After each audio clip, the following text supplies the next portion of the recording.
आज हम स्टार्ट करेंगे हमारा अगला टॉपिक जो चैप्टर 11 हम पढ़ रहे हैं डुअल नेचर। उसका अगला टॉपिक है हमारा आइंस्टाइन फोटो इलेक्ट्रिक इक्वेशन। तो आइंस्टाइन ने भी प्रूफ करा था फोटो इलेक्ट्रिक इक्वेशन, यानी कि जो हमारा इसका नेचर कैसा होता है, पार्टिकल नेचर होता है। अब आइंस्टाइन ने क्या क्या बताया इसकी थ्योरी को समझते हैं और इसके बाद पढ़ेंगे डी ब्रोगली और उसके बाद ये हमारा जो है चैप्टर यहाँ पर ये कंप्लीट हो जाएगा आज की क्लास में। तो सबसे पहले आइंस्टाइन ने क्या बताया था, आइंस्टाइन ने बताया था कि जैसे कोई भी मेटल है हमारा और फोटो सेंसिटिव मेटल है हमारा, इस मेटल के ऊपर हमारी कोई भी लाइट आके गिरेगी यानी कि आपका फोटोन आएगा, तो फोटोन की जो एनर्जी है, टोटल एनर्जी मान लो उसकी कितनी है, एच म्यू है, वो आके यहाँ इस इलेक्ट्रॉन को ट्रांसफर करेगा। अब जो इलेक्ट्रॉन मेटल सरफेस से निकलेगा उस वो इलेक्ट्रॉन थोड़ी एनर्जी तो अपनी निकलने में खर्च कर देगा। जब उस मेटल सरफेस से निकलेगा तो वो एनर्जी इसकी कुछ खर्च हो जाएगी। उसी एनर्जी को क्या कहते हैं, हम वर्क फंक्शन कहते हैं कि भी मिनिमम इतनी एनर्जी चाहिए। सपोज करो जैसे मेरे पास ये कोई मेटल है और इसका वर्क फंक्शन है मान लो 2 जूल और यहाँ से मेरा फोटोन लेके आया 10 जूल एनर्जी, तो 2 जूल तो यहाँ पर खर्च हो जाएगी इसकी, किसको, इलेक्ट्रॉन को इजेक्ट करने में। और बाकी जो 8 जूल मेरी एनर्जी बचेगी वो उसको काइनेटिक एनर्जी प्रोवाइड करने में लगेगी वो, क्योंकि वो इलेक्ट्रॉन निकलने के बाद बाहर भी तो जाएगा, तो उसको क्या है, वो जो बाकी की एनर्जी बचेगी वो किस में यूज हो जाएगी, काइनेटिक एनर्जी प्रोवाइड करने में। तो आइंस्टाइन ने यही बताया था कि जो भी हमारी टोटल एनर्जी है वो 2 जगह यूज होगी, एक तो आपका इलेक्ट्रॉन को इजेक्ट करने में और दूसरा उसको काइनेटिक एनर्जी प्रोवाइड करने में। तो इसी के बारे में बस ये यहाँ पर लिखा हुआ है, Einstein explain photo electric effect on the basis of Planck's quantum theory. इसको हम प्लैंक्स क्वांटम थ्योरी हम इसको कहते हैं।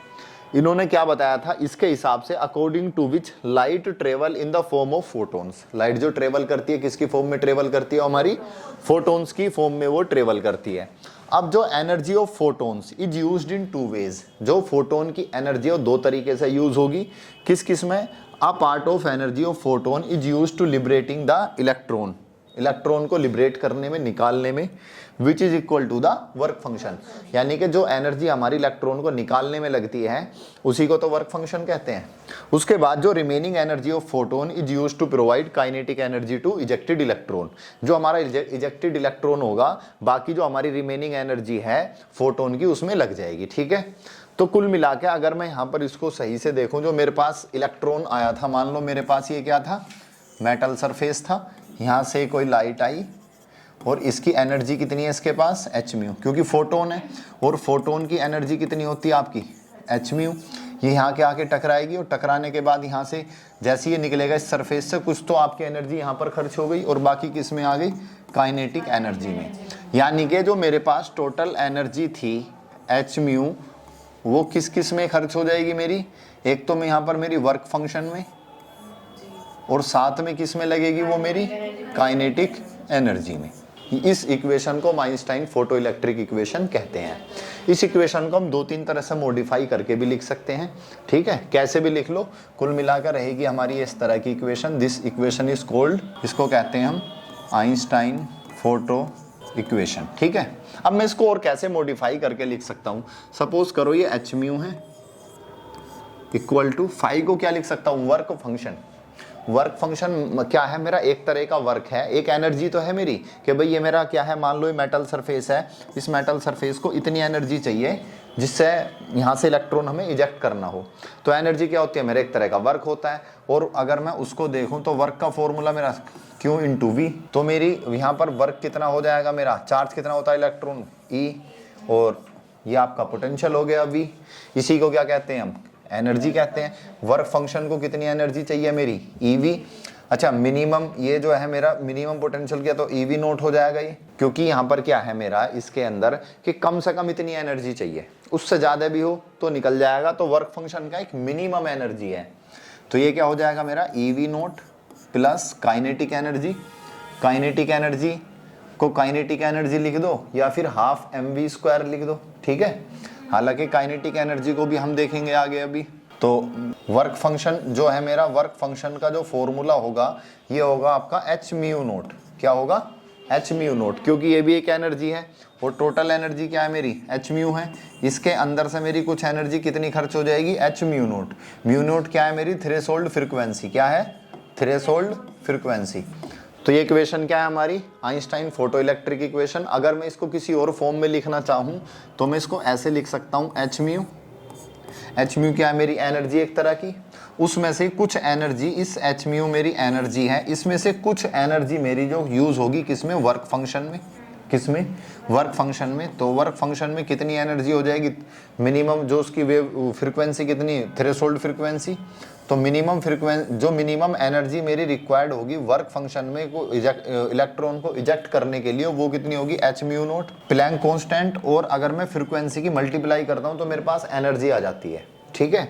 और अगर मैं यहाँ पर लेता हूँ थ्रेशोल्ड फ्रीक्वेंसी कि कम से कम इतनी फ्रीक्वेंसी की मेरे पास लाइट, इतनी फ्रीक्वेंसी की कम से कम मेरी लाइट आए, फ्रीक्वेंसी क्या प्रोवाइड कराती थी, एनर्जी। अब ये कम से कम फ्रीक्वेंसी होगी तो यहाँ कम से कम मिनिमम एनर्जी आ जाएगी ये, और मिनिमम एनर्जी किस इलेक्ट्रॉन को इजेक्ट निकालने में यूज हो रही है, तो उसी को क्या कहेंगे, हम वर्क फंक्शन कहेंगे। तो कुल मिला के वर्क फंक्शन को मैं लिख सकता हूँ यहाँ पर मेरा एच म्यू नोट और प्लस काइनेटिक एनर्जी। अब क्या है, अगर मैं इसको इधर लेके आ जाऊं और ये काइनेटिक एनर्जी क्या, मैक्सिमम काइनेटिक एनर्जी है, उसके बाद उसके पास एनर्जी ही नहीं बची कि इससे ज्यादा स्कोर काइनेटिक एनर्जी प्रोवाइड करा दे। तो ये एनर्जी भी काइनेटिक एनर्जी कैसी है मेरी, मैक्सिमम काइनेटिक एनर्जी। अब उसके बाद अगर मैं इसको इधर ले आऊं तो मेरे पास जो है यहाँ पर काइनेटिक एनर्जी का एक रिलेशन आ जाएगा, इक्वल टू काइनेटिक एनर्जी, और ये काइनेटिक एनर्जी भी कैसी है, मैक्सिमम। एच कॉमन ले लिया मैंने, तो ये frequency minus threshold frequency equal to maximum kinetic energy है। ये पूरी इक्वेशन वही, इसको चाहे आप इस तरह से लिख लो चाहे ऐसे लिख लो, इसको हम 2-3 फॉर्म में इसको लिख सकते हैं। आपका मन ना माने तो इसको हम c/λ की फॉर्म में भी लिख सकते हैं, वेवलेंथ की टर्म्स में भी लिख सकते हैं। फ्रीक्वेंसी को क्या लिख सकते हैं, c/λ। थ्रेशोल्ड फ्रीक्वेंसी को क्या लिख सकते हैं, c/λ नोट। c कॉमन आ जाएगा और लैम्डा नोट यहाँ पर आपका बच जाएगा, उसको भी लिख देते हैं उस रिलेशन को भी। h इक्वल टू फ्रीक्वेंसी को क्या लिख सकते हैं, c/λ, इसको c/λ note. Kinetic energy maximum कितनी हो जाएगी, यहाँ से c कॉमन ले लो, तो hc 1/λ minus 1/λ naught equal to kinetic energy maximum. तो हमारे पास ये कुछ रिलेशन आ चुके हैं। ये वाला जो रिलेशन है वेवलेंथ की टर्म्स में और काइनेटिक एनर्जी का, साथ में प्लैंक कांस्टेंट, h क्या है हमारा, प्लैंक कांस्टेंट, ठीक है। और ये वाला जो फॉर्मूला है मेरा काइनेटिक एनर्जी और फ्रीक्वेंसी की टर्म्स में है, और ये फॉर्मूला मेरा वर्क फंक्शन और काइनेटिक एनर्जी फ्रीक्वेंसी की टर्म्स में है, ठीक है। जैसी हमें जरूरत पड़ेगी उस हिसाब से इसमें हम उस फॉर्मूले को यूज कर सकते हैं। बस बेसिक चीज आपको ये याद रखनी है कि जो भी मेरी टोटल एनर्जी होगी वो किस किस में यूज हो जाएगी, वर्क फंक्शन में प्लस मेरी काइनेटिक एनर्जी में। ये बेसिक फॉर्मूला है जो हमें बिल्कुल याद रखना है। अब हम जो है प्लैंक कांस्टेंट और वर्क फंक्शन का रिलेशन देखते हैं और इनको हम कैसे फाइंड आउट करेंगे। इसका एक ग्राफ है, बहुत इंपॉर्टेंट ग्राफ है ये। अभी हमने जो है एक अभी काइनेटिक एनर्जी का रिलेशन देखा था, हमारे पास जो हमने जो आइंस्टाइन की इक्वेशन देखी थी वो क्या कहती है कि टोटल एनर्जी किसके बराबर होगी, work function plus maximum kinetic energy के। अगर मैं काइनेटिक एनर्जी निकालना चाहूँ तो वर्क फंक्शन इधर आकर माइनस हो जाएगा टोटल एनर्जी में से, तो मेरे पास मैक्सिमम काइनेटिक एनर्जी ये आ जाएगी इजेक्टेड इलेक्ट्रॉन की। मैक्स जो मेरा इलेक्ट्रॉन निकलेगा उसकी मैक्सिमम काइनेटिक एनर्जी कितनी आ जाएगी, ये। अब ये लिख दो, ये लिख दो, बात तो एक ही है, इसमें कोई अलग नहीं है। तो ये आइंस्टाइन की इक्वेशन है, फोटो इलेक्ट्रिक इक्वेशन थी हमारी। तो यहाँ मैंने लिख दिया kinetic energy maximum equal to h mu minus work function. अब क्या है, अगर मैं मान लेता हूँ मुझे काइनेटिक एनर्जी भी लिखनी हो, काइनेटिक एनर्जी अब कितनी यहाँ पर मेरी होगी, काइनेटिक एनर्जी जो मुझे अगर निकालनी है तो काइनेटिक एनर्जी का मेरा फॉर्मूला जो है एक तरह की एनर्जी है ये, और हमने इसका फॉर्मूला अगर मैं स्टॉपिंग पोटेंशियल वी नोट मान लेता हूँ, क्या मान लेता हूँ, वी नोट, तो मेरी काइनेटिक एनर्जी का फॉर्मूला हो जाएगा ई वी नोट। कैसे हुआ, ये कैसे आया, वर्क डन का फॉर्मूला क्या होता है, क्यू इंटू वी, और पोटेंशियल कितना वी नोट, चार्ज कितना ई, और ये क्या हो जाएगी, एनर्जी क्या हो जाएगी, काइनेटिक एनर्जी। तो ये मेरा फॉर्मूला आ गया क्या, ई वी नोट। अब मैं अगर यहाँ पर इसकी जगह काइनेटिक एनर्जी की जगह काइनेटिक एनर्जी का formula H mu minus work function, और अगर मैं स्टॉपिंग पोटेंशियल क्या मान लूँ, वी नोट मान लूँ, तो मेरी काइनेटिक एनर्जी क्या हो जाएगी, ई वी नोट हो जाएगी। तो मैं इस काइनेटिक एनर्जी की जगह ई वी नोट रख दूँ यहाँ पर, तो मैंने ई वी नोट रख दिया H mu minus work function. इन दोनों में अंतर है, ये मेरी फ्रिक्वेंसी है और ये मेरा क्या है, स्टॉपिंग पोटेंशियल है। ये वी है और ये म्यू है, तो दोनों के इनमें मतलब अंतर है। अब अगर मैं यहाँ से क्या है, मेरा ई है, इलेक्ट्रॉन डिवाइड में चला जाएगा दोनों के।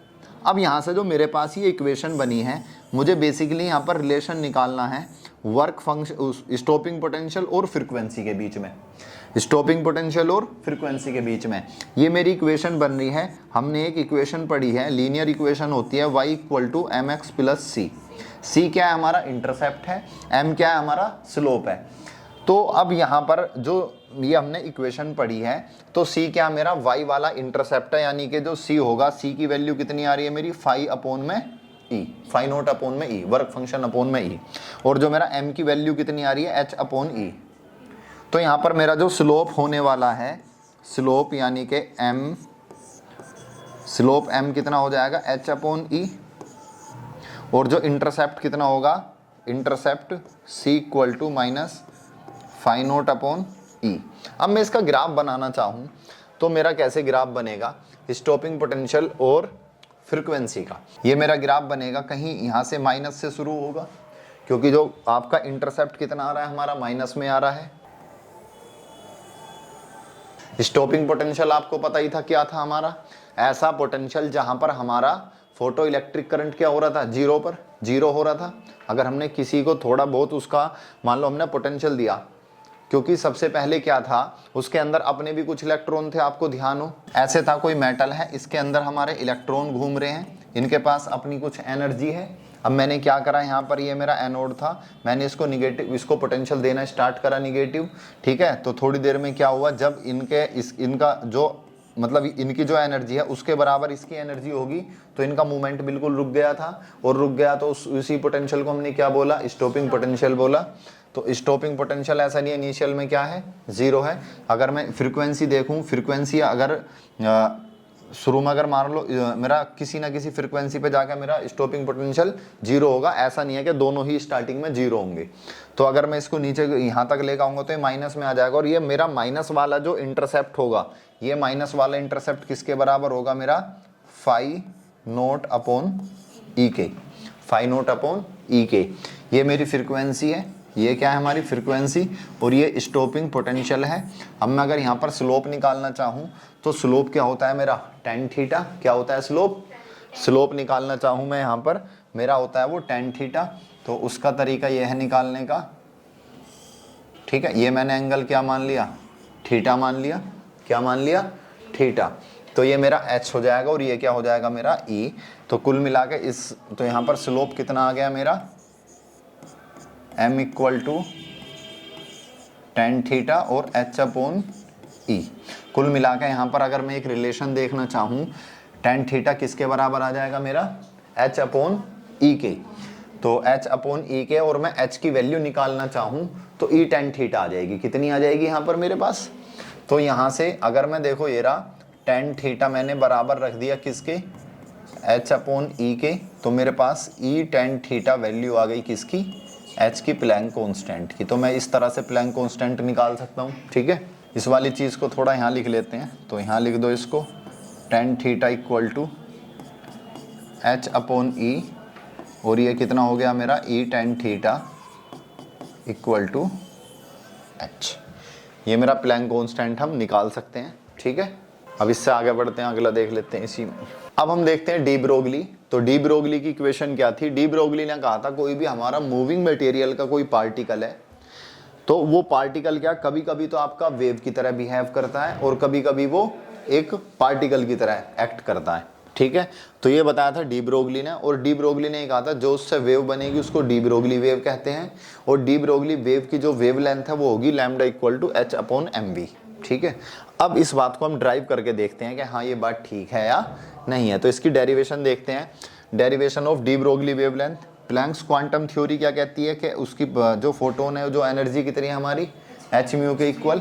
और आइंस्टाइन की इक्वेशन क्या कहती है, आइंस्टाइन की इक्वेशन तो देखी थी ना हमने, according to Einstein mass energy relation कह सकते हैं हम, आइंस्टाइन मास एनर्जी रिलेशन।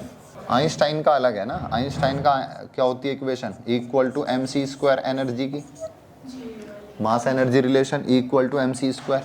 अब ये दोनों ही एनर्जी हैं तो दोनों इक्वेशन को क्या करूँगा मैं, इक्वल रख दूंगा। फर्स्ट इक्वेशन को सेकंड के इक्वल रख दूंगा।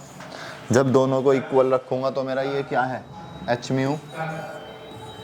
म्यू किसके बराबर हो जाएगा मेरा, एम सी स्क्वायर के बराबर हो जाएगा। तो मैं दोनों को बराबर रखूंगा, h mu equal to M C square.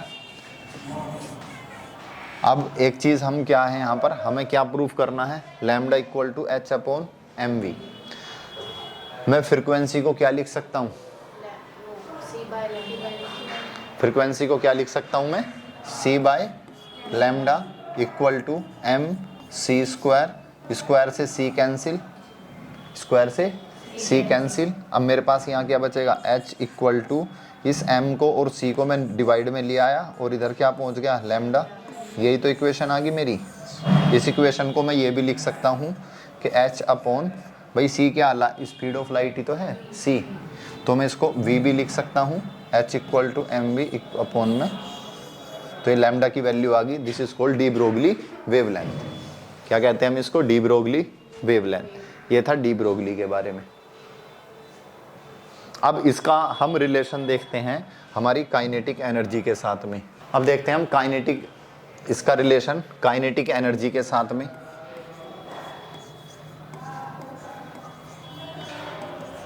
Kinetic energy, kinetic energy मेरी जो होती है कितनी होती है, half m v square equal to kinetic energy. यही होती है मेरी, half m v square equal to kinetic energy. मैंने क्या करा, दोनों तरफ m से मल्टीप्लाई कर दूं। क्या कर दूं, इसमें हम दोनों तरफ m से मल्टीप्लाई करेंगे।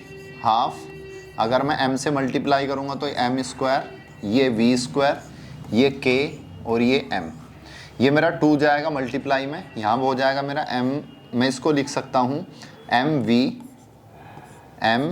वी पूरे का square equal to 2km, k for kinetic energy, m for mass. अब mv किसके बराबर होता है मेरा, मोमेंटम के, इसको याद कर लेना। p इक्वल टू क्या होता है मेरा, mv, तो ये मोमेंटम हो गया। p स्क्वायर क्या आ गया, 2m या 2m के भी बोल सकते हो, स्क्वायर हटेगा तो रूट आ गया 2km, 2km, m क्या यहाँ पर हमारा मास। तो मेरे पास काइनेटिक एनर्जी और मोमेंटम का रिलेशन आ गया। अब मेरे पास इक्वेशन क्या थी डी ब्रोगली की, lambda equal to h upon p, m v या पी कह दो उसको। उस इक्वेशन को हम लैम्डा इक्वल टू ये भी लिख सकते हैं, और lambda equal to h upon P.